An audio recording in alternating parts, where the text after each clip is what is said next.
দাদি হাত বাড়িয়ে এই মেয়েটির পেটে ছুঁতে চেয়েছিল, কিন্তু পরের মুহূর্তেই তার মুখের ভাব বদলে যায়, কারণ তার সন্দেহ হয় মেয়েটির পেটে কোনো শিশু নেই। তাই সঙ্গে সঙ্গে দাদি মেয়েটির স্বামীকে কাছে ডাকেন এবং জিজ্ঞেস করেন স্ত্রীর গর্ভধারণের পর কি কোনো অস্বাভাবিক ঘটনা ঘটেছে। প্রশ্নটা শুনে ছেলেটা ভাবতে থাকে এবং সম্প্রতি কিছু অদ্ভুত ঘটনার কথা মনে করে। আর সে লক্ষ্য করেছিল তার স্ত্রী প্রতি রাতে 20টিরও বেশি কাঁচা ডিম খেত খোসা সহ।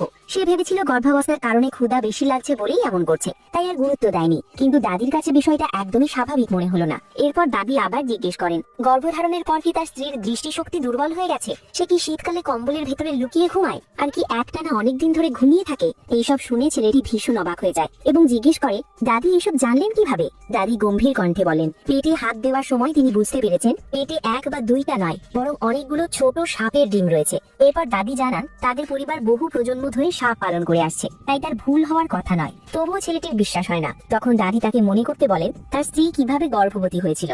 সঙ্গে সঙ্গে ছেলেটির মনে পড়ে যায় সেই দিনের কথা, যেদিন প্রথমবার স্ত্রীর গর্ভাবস্থার প্রতিক্রিয়া দেখা দিয়েছিল। সেদিন সে প্রতিদিনের মতো কাজ সেরে বাড়ি ফিরছিল, কিন্তু ঘরে ঢুকেই সে দেখে তার স্ত্রীর শরীরের উপর একটি বিশাল সাপ পেঁচিয়ে আছে, যেটা দেখে ভয়ে সে চমকে ওঠে। স্ত্রীও ভয় পেয়ে যায়। ঠিক তখনই তার স্ত্রীর বমি বমি ভাব শুরু হয়, যেটা গর্ভাবস্থার লক্ষণ। ছেলেটি ভেবেছিল স্ত্রী অসুস্থ, তাই সে সঙ্গে সঙ্গে তাকে ডাক্তারের কাছে নিয়ে যায়। ডাক্তার পরীক্ষা করার পর জানান তার স্ত্রী গর্ভবতী, যেটা শুনে ছেলেটি খুব খুশি হয় এবং স্ত্রীকে নিয়ে বাড়ি ফেরে। কিন্তু কিছুক্ষণ পরেই ডাক্তার আল্ট্রাসাউন্ড রিপোর্ট দেখান, আর তখনই তার মুখ ভয়ে ফ্যাকাশে হয়ে যায়, কারণ পেটে কোনো শিশু নেই, বরং সেখানে ছিল একগুচ্ছ সাপের ডিম। দাদি ছেলেটিকে সতর্ক করে বলেন যত তাড়াতাড়ি সম্ভব স্ত্রীর পেটের ভেতর থেকে সাপের ডিমগুলো নষ্ট করতে হবে, না হলে জন্মের পরই সেই সাপগুলো দানব হয়ে উঠবে এবং তার স্ত্রীকে ক্ষতি করবে, এমনকি ছেলেটির জীবনও বিপদের মুখে পড়বে। তখন ছেলেটি ভয় কাঁপতে থাকে। ঠিক তখনই স্ত্রী এসে জিজ্ঞেস করে কি নিয়ে কথা হচ্ছে। ছেলেটি সব কথা না বলে স্ত্রীকে নিয়ে বাড়ি ফিরে যায়, কিন্তু বাড়ি পৌঁছেও তার ভয় কাটে না। সে আবার দাদির কাছে যায়। দাদি তাকে একটি ওষুধ দেন এবং বলেন সন্তানের জন্মের আগেই এই ওষুধ স্ত্রীকে খাওয়াতে হবে,